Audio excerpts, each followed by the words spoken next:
Hello ladies and gentlemen, welcome back Children of God. Today we're going to talk about Tyranitar and we're going to do a full breakdown. Well, I'm going to do a full breakdown. You just sit there and watch.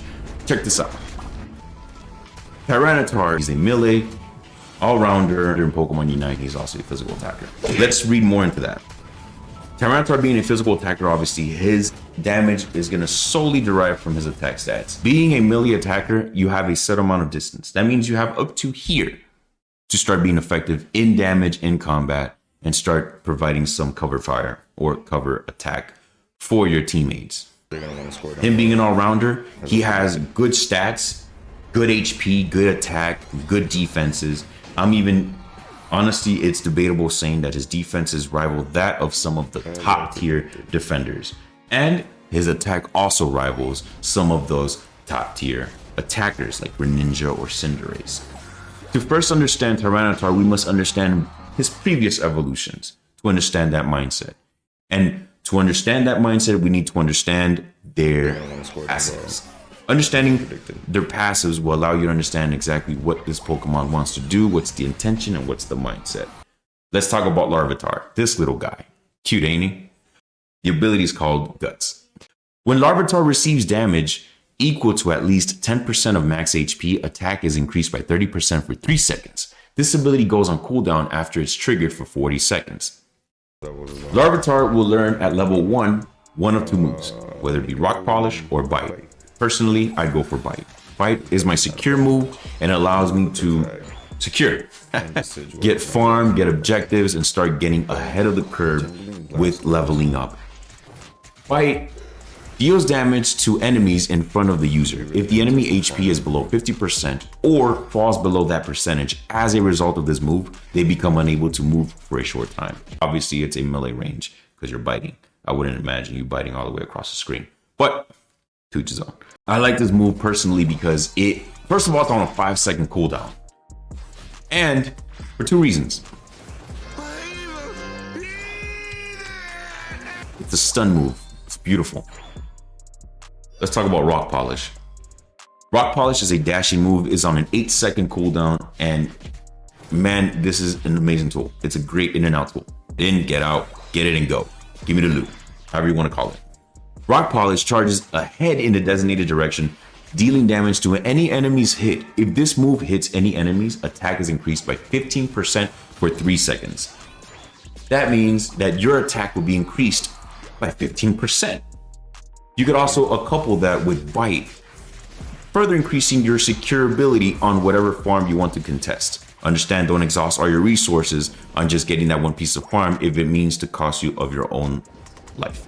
I wouldn't recommend using all of your resources because now you're just giving shutdown, you're giving them levels, you're giving them coins. Larvitar evolves at level 5. And at level 5, you have one of 2 options to choose. You could either choose Dark Pulse, which is on a 5-second cooldown with an area effect, or you can choose Stone Edge, which is on an 8-second cooldown with an area effect. Usually, personally, I would choose Dark Pulse. Dark Pulse for 2 main reasons. I love Dark Pulse because it has that stun effect that Bite had, and on top of that, once you use it, you can utilize it again for extra damage. For that secure ability, you have it for that execution, you have it for that it's just a great damage tool all around. And it's on a 5-second cooldown. What more do you want?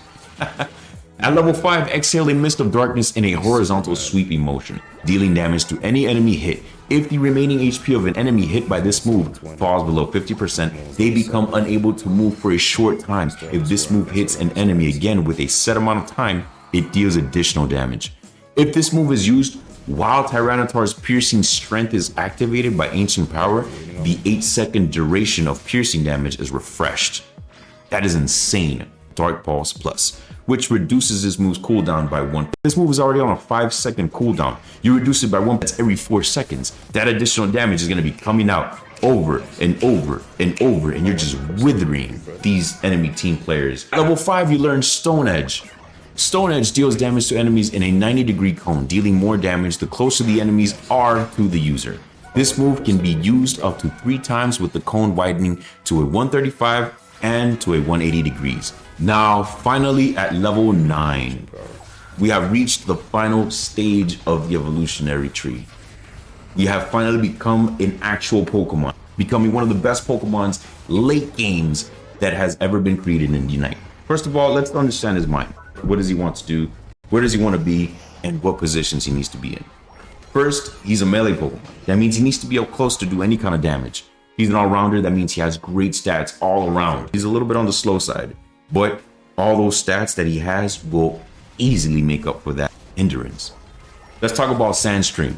Sandstream is Tyranitar's passive ability.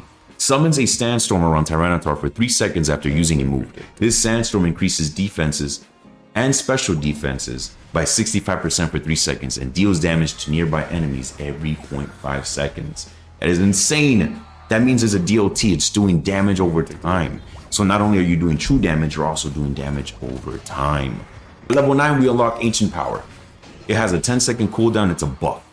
At level 9, it charge power before releasing a shockwave. The shockwave deals damage to nearby enemies and leaves them unable to act for a short time.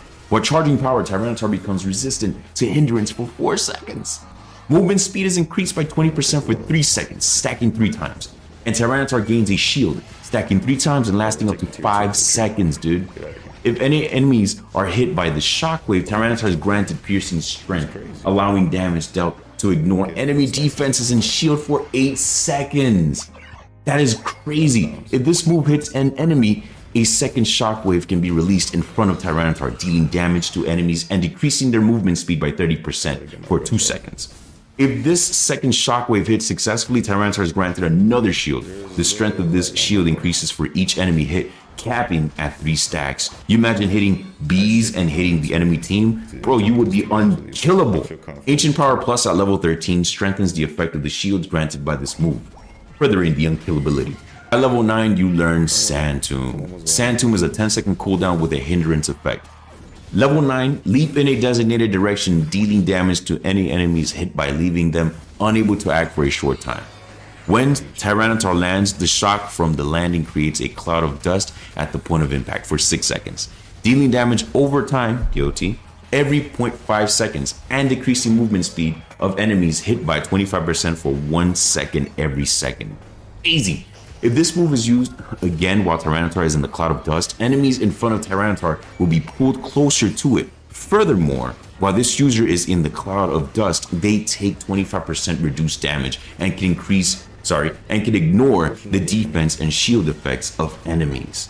That is crazy, man. This guy is basically doing like extra damage with increased defense. That's insane, especially with his passive. That's crazy. Sand Tomb plus level 13 increases the length of time that the cloud dust remains at the point of impact, meaning you're just gonna be just tanking and Tyranitar is beautiful, bro. Tyranitar is an amazing character. Pokemon. And finally, at level 9, Tyranitar learns and unlocks Tyrannical Rampage, his Unite move. Unlocking it at level 9 explodes with anger and goes on a rampage for 10 seconds, while rampaging Tyranitar also gains 50% tenacity. I don't know what that is. And the basic attack pattern changes, dealing increased damage if the HP of an enemy hit by these basic attacks is below 20%, it is immediately knocked out. Enemy players only, obviously. You imagine freaking using Tyrannical Rampage on Rayquaza? Easy steal. Attacks during this move cannot critically hit. You imagine if it did, like on release, 3,000 damage. Insane. They had a buff. They had to nerf that. In your Unite move, for 6 seconds, you gain 30% movement speed, 30% cooldown reduction, and 20% max HP shields for that survivability. I gotta get my red Tyranitar. Curious to see release Tyranitar? Check out my very first time playing Tyranitar. Enjoy.